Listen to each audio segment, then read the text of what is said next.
Je viens d'apprendre que toute ma famille savait que ma femme me trompait avec mon frère depuis 2 ans et personne ne m'a rien dit. Ils trouvaient ça drôle. Je ne le savais pas. Alors, j'ai trouvé ça drôle quand j'ai dénoncé la fraude fiscale de ma famille à l'administration fiscale. Salut Reddit. Toute ma famille a regardé ma femme me tromper avec mon frère pendant 2 ans et a trouvé hilarant que je ne sois pas au courant. Alors, j'ai trouvé ça hilarant quand l'administration fiscale, IRS, a frappé à leur porte. Ce sera long, mais croyez-moi, ça en vaut la peine. Je m'appelle Trevor, j'ai 34 ans, et je suis ingénieur en mécanique pour un fabricant d'équipements industriels. Ce n'est pas passionnant, mais ça paie bien, et je suis bon dans ce que je fais. Je suis dans l'entreprise depuis 8 ans, promotion régulière, compte de retraite solide. Le genre de carrière ennuyeuse et stable qui a apparemment fait de moi le responsable de la famille. Ma femme, Kelly, 32 ans, travaillait comme hygiéniste dentaire. Nous nous sommes rencontrés par des amis communs quand j'avais 26 ans, nous sommes sortis ensemble pendant 2 ans, nous nous sommes mariés lors d'une belle cérémonie en plein air payée par ses parents. Tout semblait normal. Elle était jolie, avait un bon emploi. Nous voulions les mêmes choses, des enfants à terme, une maison en banlieue, le package complet du rêve américain. Mon frère Dylan, 29 ans, est tout ce que je ne suis pas, charismatique, drôle, toujours au centre de l'attention lors des réunions de famille. Il travaille comme entraîneur physique dans un gymnase haut de gamme où des gens riches le paient pour leur crier dessus. Il n'a jamais eu de relation de plus de 6 mois. Il avait toujours une excuse pour ne pas vouloir être attaché pour l'instant. Mes parents, Richard et Joanne, vivent à environ 20 minutes de chez moi. Mon père dirige un cabinet comptable. Rien d'énorme, juste lui et 2 employés gérant des comptes de petites entreprises et des impôts personnels. Ma mère aide avec les tâches administratives. Ils font cela depuis 30 ans, ont construit une clientèle décente, assez pour se permettre leur style de vie et aider la famille élargie aux besoins. C'est là que ça devient pertinent. Je suis l'aîné de 3 enfants. Dylan est le cadet, et notre sœur Lorraine, 26 ans, travaille pour une organisation à but non lucratif en rédigeant des demandes de subventions. Nous étions toujours proches en grandissant. Les dîners du dimanche chez mes parents étaient obligatoires. Tout le monde venait. Beaucoup de rires et de blagues entre nous. Je pensais que nous avions une bonne famille. Il s'avère que j'étais la cible d'une blague qui a duré 2 ans. La découverte a eu lieu il y a 3 mois. J'étais à la maison, malade avec un méchant problème d'estomac, allongé sur le canapé et me sentant misérable. Kelly m'avait dit qu'elle allait à son club de lecture, cette activité qu'elle faisait tous les jeudis soirs avec ses amis. Elles se réunissaient chez quelqu'un, discutaient du roman qu'elles étaient censées lire, buvaient du vin, activité typique de maman de banlieue, même si nous n'avions pas encore d'enfants.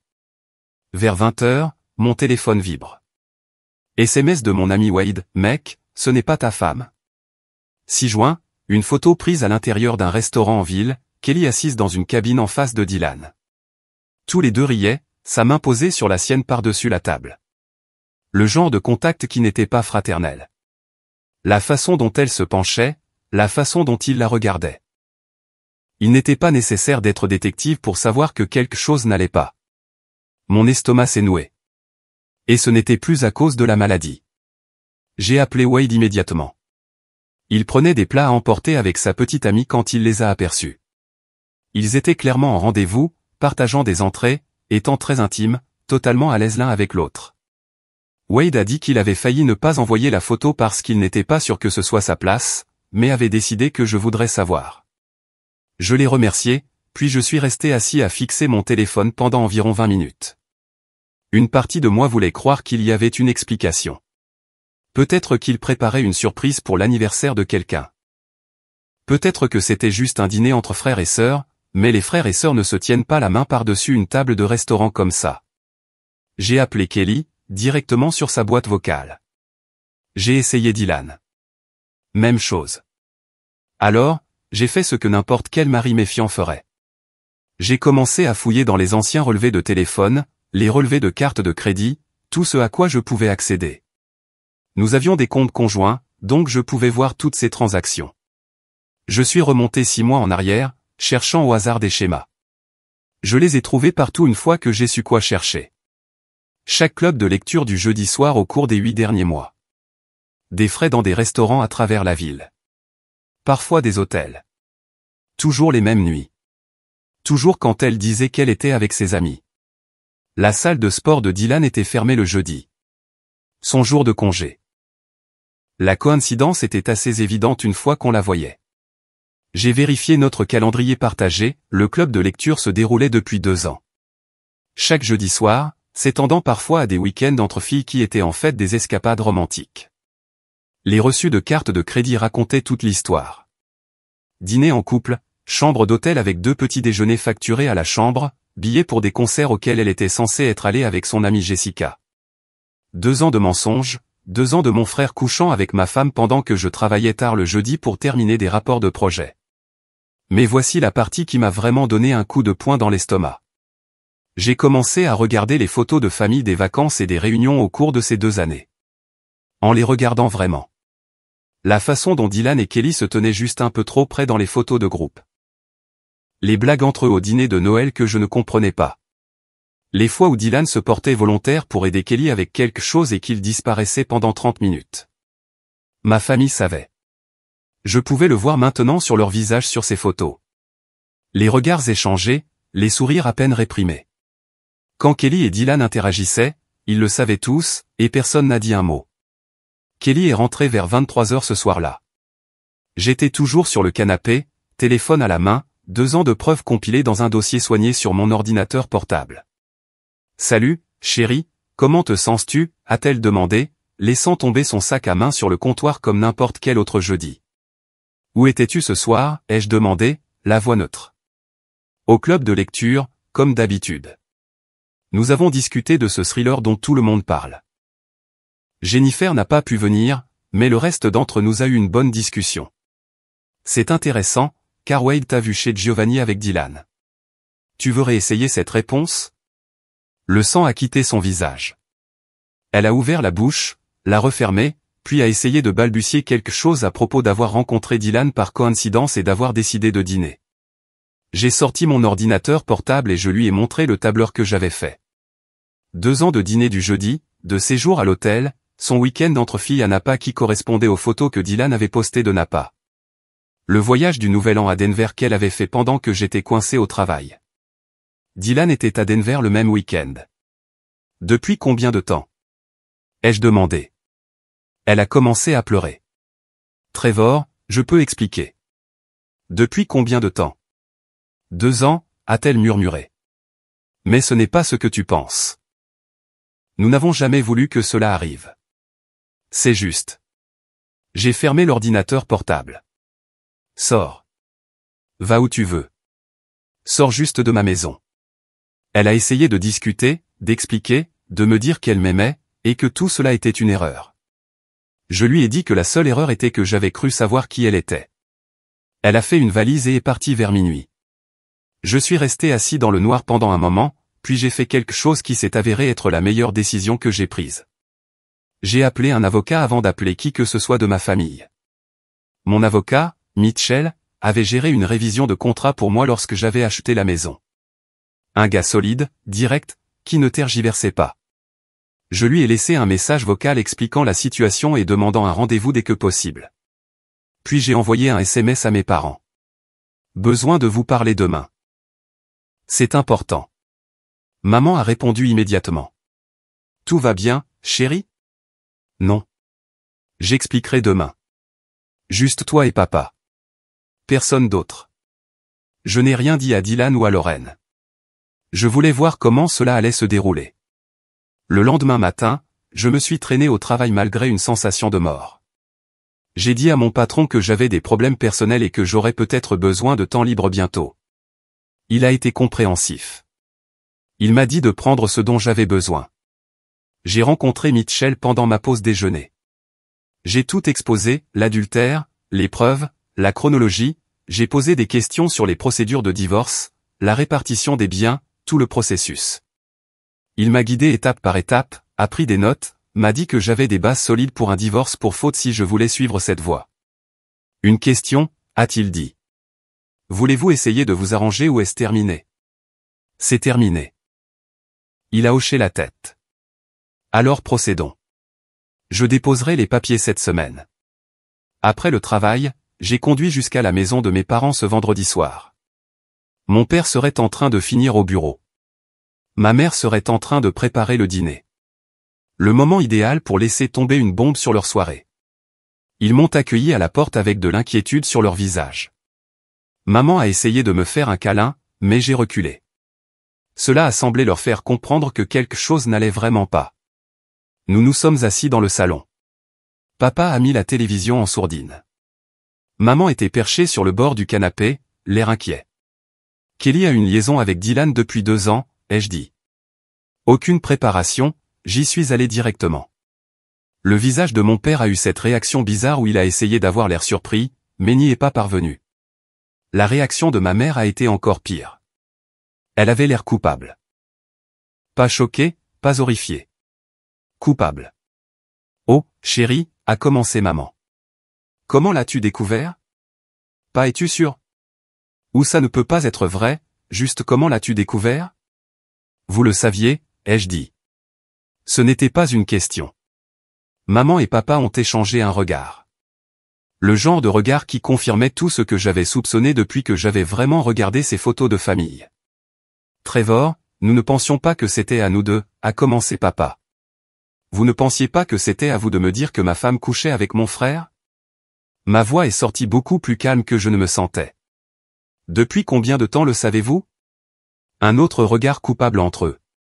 Environ 1 an, a admis maman doucement. Dylan nous a dit qu'il voyait quelqu'un. Et puis nous les avons vus ensemble au marché fermier un dimanche où tu étais en voyage d'affaires. Nous les avons confrontés et ils nous ont supplié de ne rien dire. Ils ont dit qu'ils allaient y mettre fin. Il y a 1 an, ai-je répété. Donc, pendant une année entière, vous m'avez regardé venir au dîner du dimanche avec ma femme, vous l'avez regardé, elle et Dylan, agir comme si de rien n'était, et vous avez juste laissé ça continuer.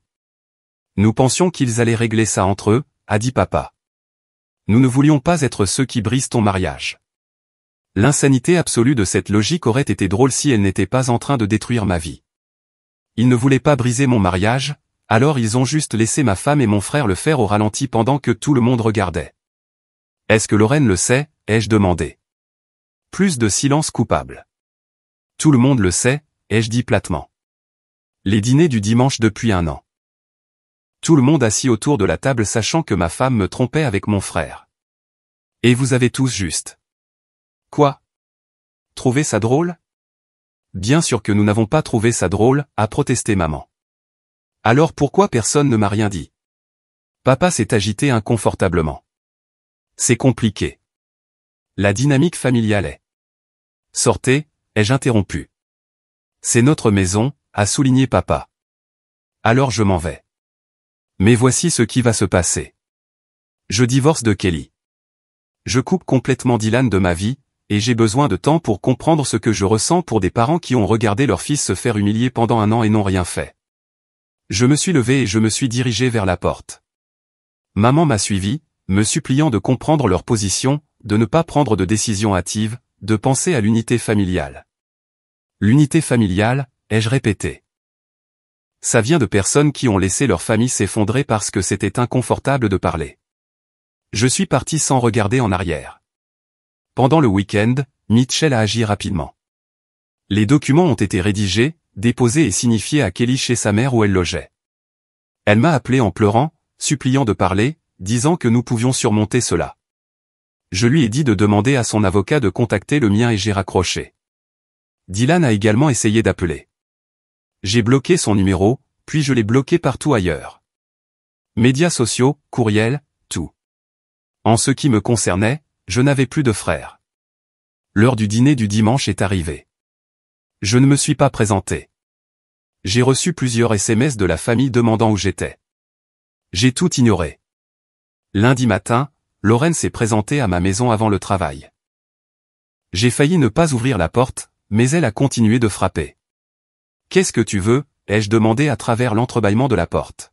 « Te parler. »« S'il te plaît, Trevor, donne-moi juste 5 minutes. » Contre mon meilleur jugement, je l'ai laissé entrer. Lorraine avait l'air terrible. Comme si elle n'avait pas dormi. Elle s'est assise sur mon canapé et a immédiatement commencé à pleurer. « Je suis tellement désolée, a-t-elle sangloté. J'ai voulu te le dire tellement de fois. J'ai failli le faire probablement une douzaine de fois, mais maman et papa ont dit que ce n'était pas à nous de le faire. Et Dylan n'arrêtait pas de dire qu'il allait y mettre fin. Depuis combien de temps le sais-tu, ai-je interrompu. Depuis le début, a-t-elle admis. Je les ai vus ensemble dans un cinéma il y a environ 2 ans quand tu étais absent pour cette conférence. J'ai confronté Dylan cette nuit-là et il m'a tout raconté. Il m'a fait promettre de ne pas te le dire parce qu'il disait qu'il allait y mettre fin bientôt. 2 ans. Ma petite sœur le savait depuis les 2 années entières et n'avait rien dit. Pourquoi? Ai-je demandé. Pourquoi ne m'as-tu pas dit? Parce que je suis stupide, a-t-elle pleuré. Parce que Dylan n'arrêtait pas de dire que ce n'était pas sérieux. Qu'il allait arrêter. Que te le dire ne ferait que te blesser inutilement si ça allait se terminer de toute façon. Et puis les mois passaient et je pensais que ce n'était peut-être pas le bon moment. Et puis encore des mois passaient et finalement j'ai juste. Je ne sais pas. J'ai été paralysé par ça. Vous trouviez ça drôle, ai-je demandé. Tous ces dîners du dimanche à me regarder être ignorant. Vous en riez? Non. Lorraine avait l'air horrifiée. Mon Dieu, non, Trevor. Ça me tuait. Chaque dîner, je me sentais mal en regardant ça. Mais je ne savais pas comment te le dire sans tout détruire. Tout est détruit de toute façon, ai-je souligné. La différence, c'est que maintenant je sais à qui je peux faire confiance. Il s'avère que ce n'est personne. Lorraine a essayé d'expliquer davantage, de me faire comprendre, mais j'en avais assez d'écouter. Je lui ai demandé de partir. Elle m'a serré dans ses bras avant de s'en aller, me disant qu'elle m'aimait, qu'elle était tellement désolée. Je ne lui ai pas rendu son câlin. Les semaines suivantes ont été un tourbillon de procédures légales et de silence froid de la part de ma famille.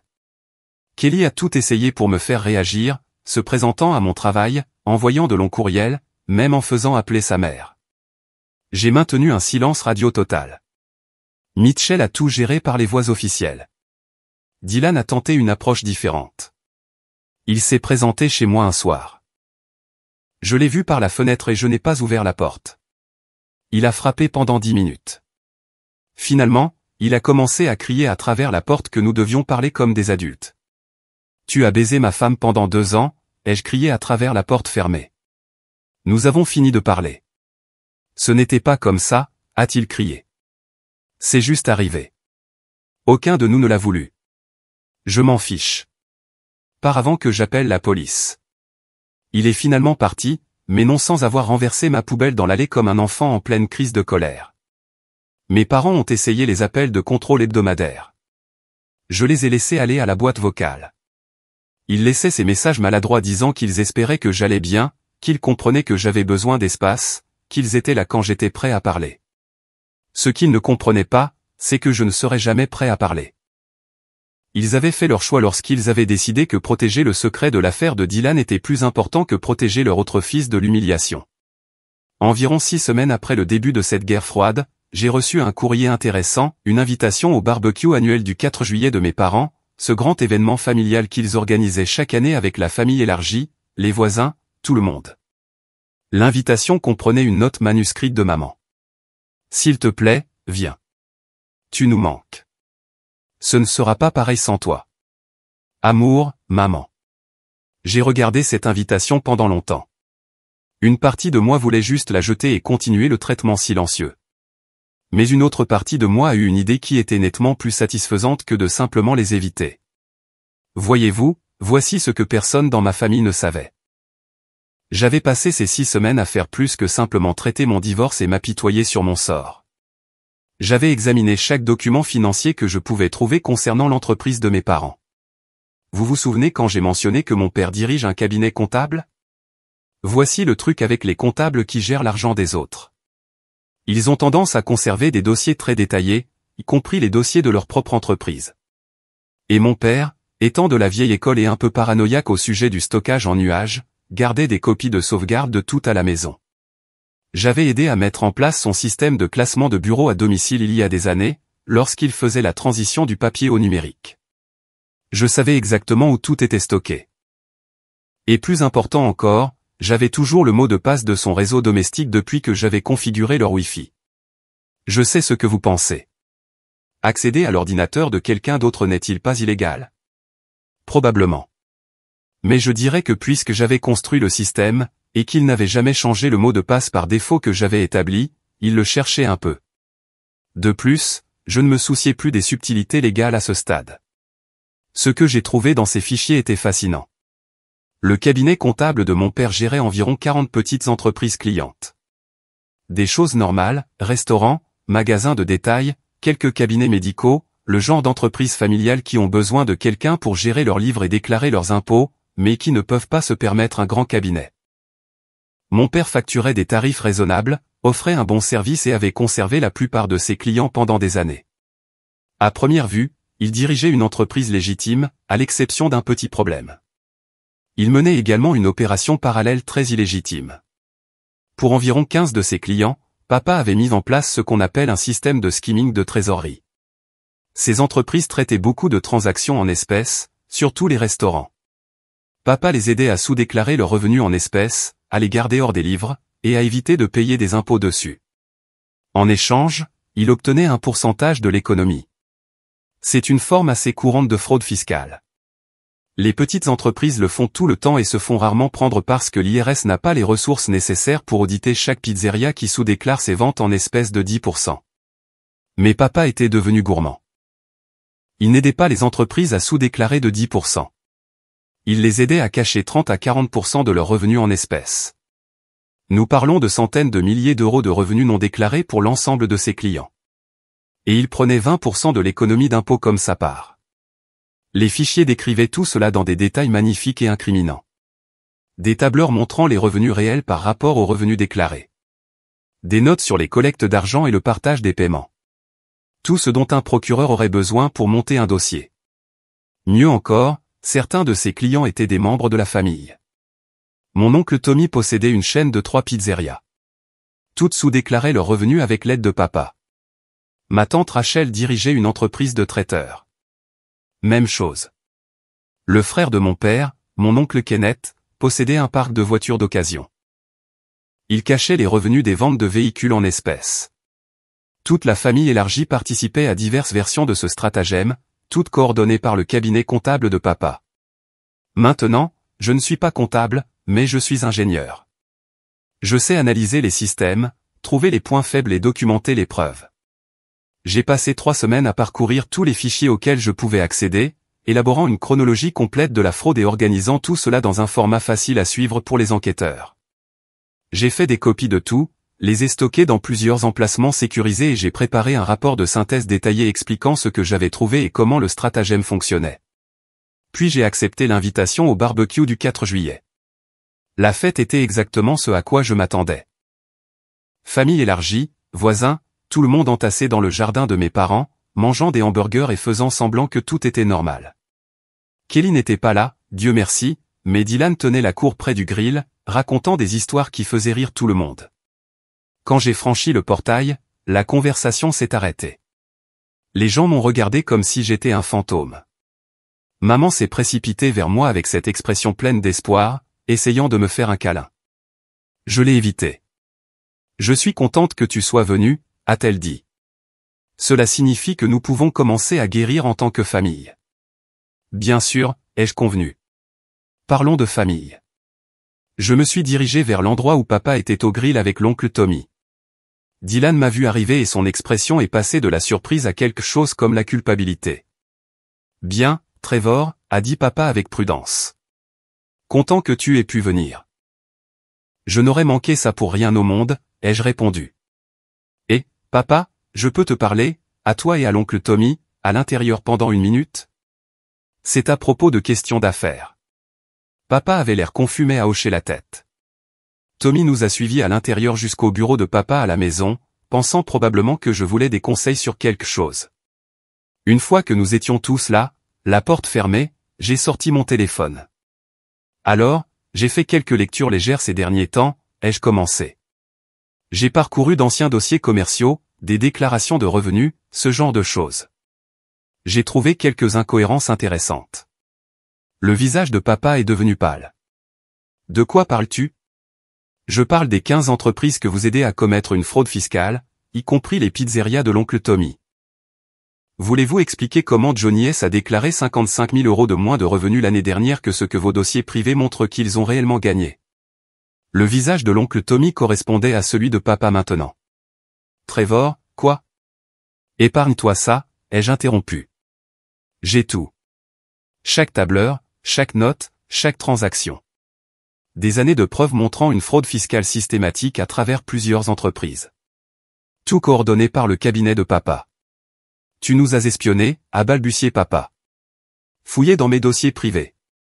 Vous voulez dire les fichiers stockés sur un réseau que j'ai construit en utilisant un mot de passe que j'ai créé dans un système que j'ai mis en place. J'ai haussé les épaules. Oui, je les ai parcourus. Des choses fascinantes. J'aime particulièrement le tableur intitulé « Ajustement de trésorerie » où vous suivez combien chaque client cache à l'IRS. Tommy avait l'air de vouloir vomir. Trevor, tu ne comprends pas. C'est comme ça que les petites entreprises survivent. Le système fiscal est truqué contre. Je m'en fiche, les jeux coupés.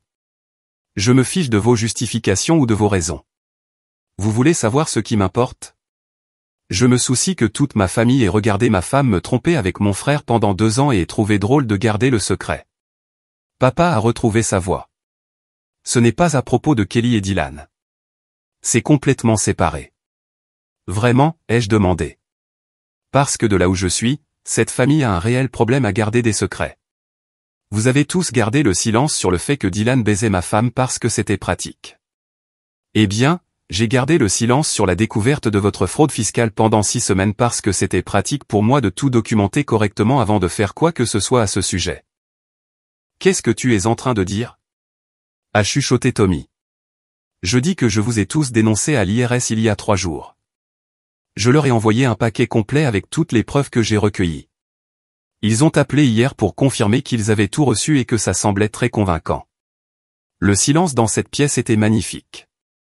Tu n'as pas fait ça, a dit papa. Si. Et vous savez ce qui est drôle? Ils ont semblé très intéressés. Ils ont dit que ce genre de fraude organisée à travers plusieurs entreprises déclenche généralement des audits automatiques. Des enquêtes criminelles si les montants sont assez importants, ce qui est le cas. Tommy a attrapé mon bras. Trevor, tu ne peux pas faire ça. Mes entreprises, ma famille. J'ai retiré mon bras. C'est drôle, oncle Tommy. Je pensais aussi que la famille signifiait quelque chose. Je pensais que ça voulait dire des gens qui veillent les uns sur les autres, qui sont honnêtes les uns avec les autres, qui se soutiennent. Il s'avère que j'avais tort. C'est de la folie, a dit papa. Tu vas détruire plusieurs entreprises, faire du mal à des dizaines de familles, tout ça parce que tu es en colère à propos de ton mariage. Non, ai-je corrigé. Vous avez détruit plusieurs entreprises en commettant une fraude fiscale fédérale. J'ai juste passé un coup de fil. Vous voyez, c'est le problème avec les secrets. Ils ne sont valables que tant que tout le monde accepte de les garder. Une fois que quelqu'un décide de dire la vérité, tout s'écroule. Je me suis dirigé vers la porte. Tommy a essayé de me bloquer, mais je l'ai contourné. Vous savez ce que l'agent de l'IRS m'a dit, ai-je dit, la main sur la poignée de porte. Elle a dit qu'ils adoraient quand les gens leur remettaient des dossiers aussi bien documentés.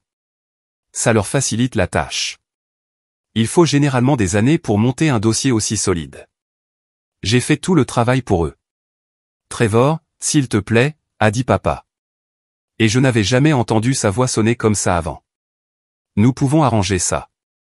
Nous pouvons trouver un arrangement.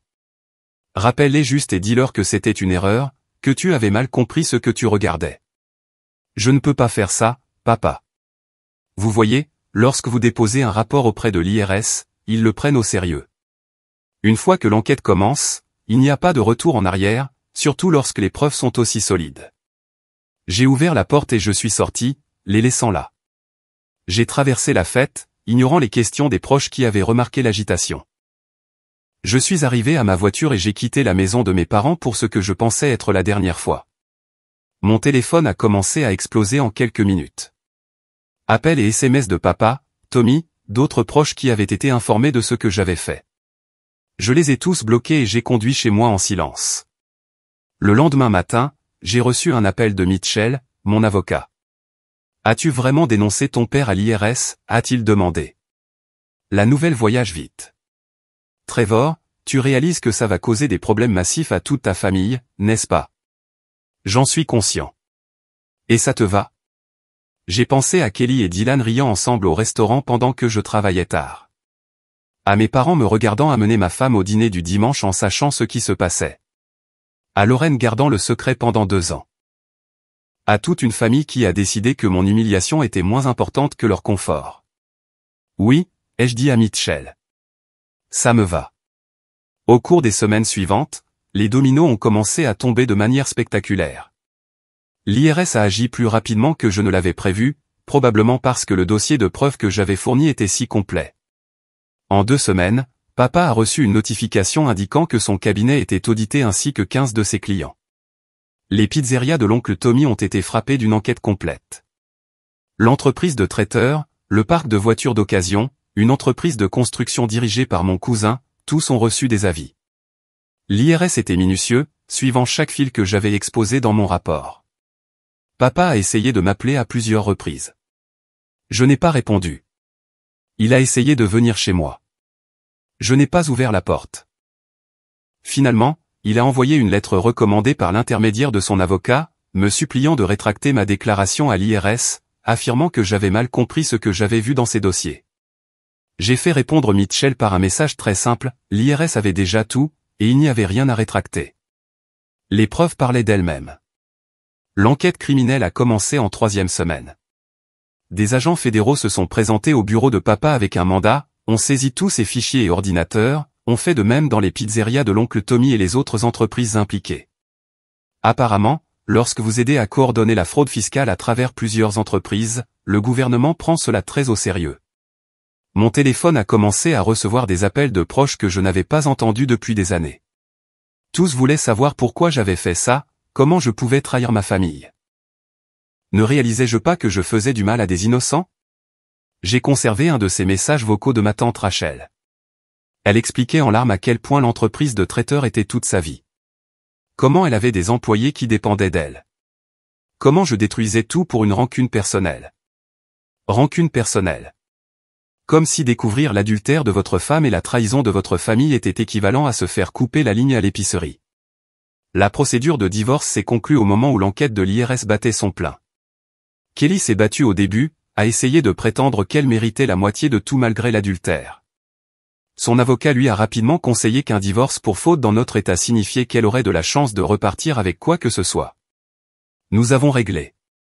Elle a eu sa voiture, ses affaires personnelles et assez d'argent pour avoir son propre logement. J'ai gardé la maison, mes comptes de retraite et ma dignité. Mitchell a fait un excellent travail. Kelly a essayé de me parler une dernière fois lors de la comparution finale devant le tribunal. Elle a dit qu'elle avait fait une terrible erreur, qu'elle m'aimait toujours, que Dylan l'avait manipulée.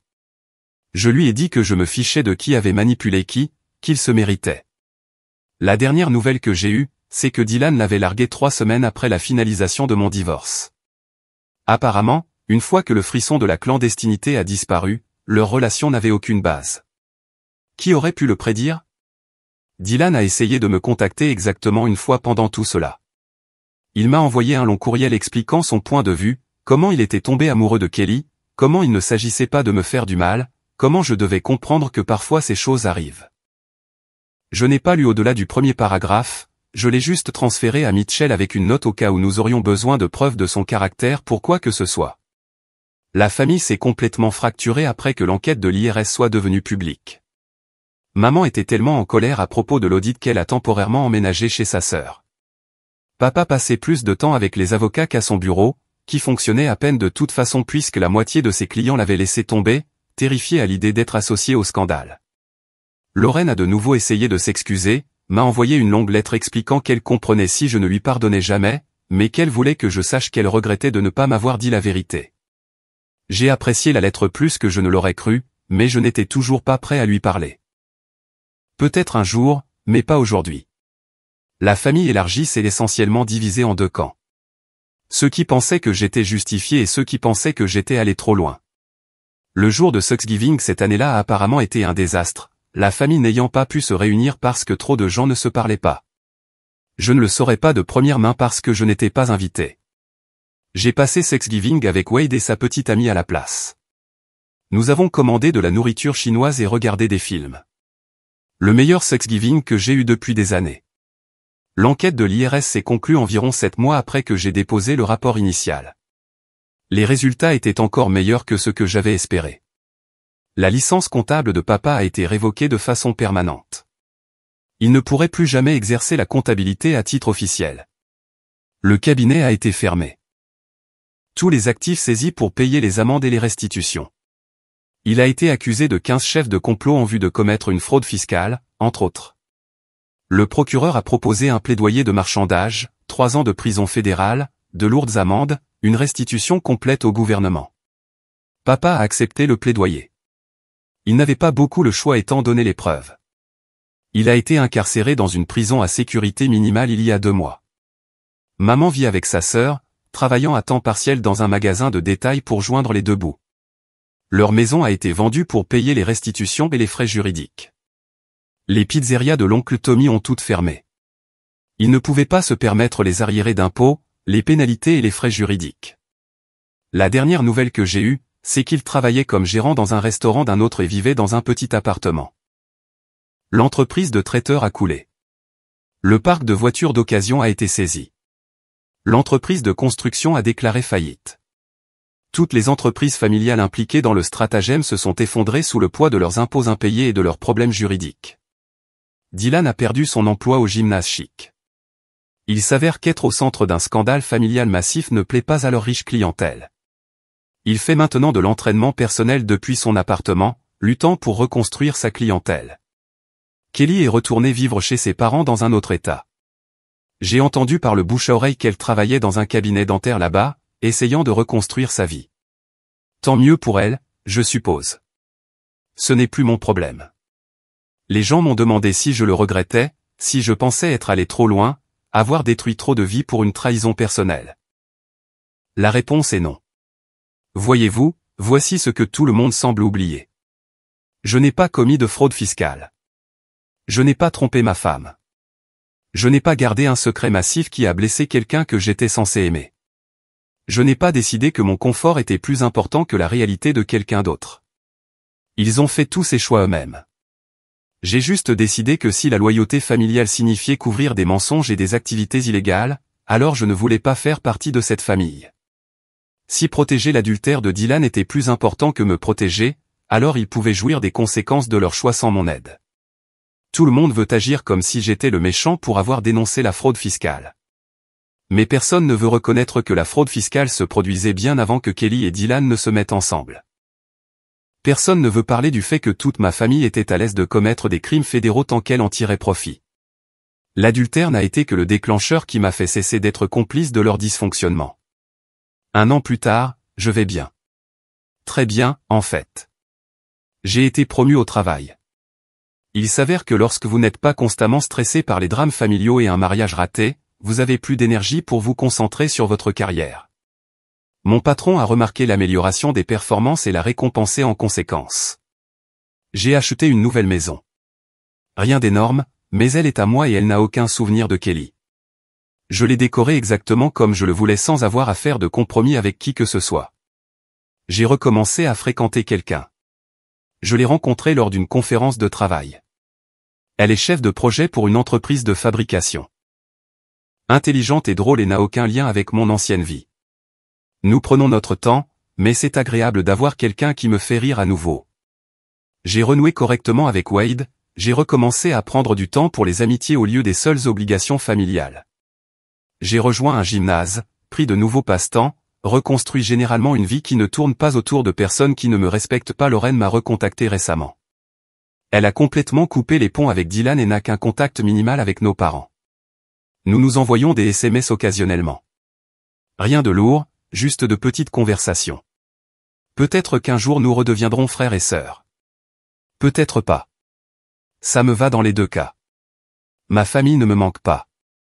Pas du tout. Parfois, les gens me demandent si je suis seul ou si je regrette d'avoir brûlé ces ponts, et je leur dis la vérité. Je suis plus heureux maintenant que je ne l'étais lorsque j'avais une famille qui traitait la loyauté comme une voie à sens unique. Le dernier message que j'ai reçu de papa remonte à 3 mois, transmis par son avocat. Il voulait que je sache qu'il était désolé, qu'il comprenait pourquoi j'avais fait ce que j'avais fait et qu'il espérait qu'un jour je pourrais lui pardonner. Je n'ai pas répondu. Le pardon viendra peut-être un jour, ou pas. Pour l'instant, je me concentre sur la construction d'une vie avec des gens qui traitent l'honnêteté comme une exigence de base plutôt que comme une courtoisie facultative.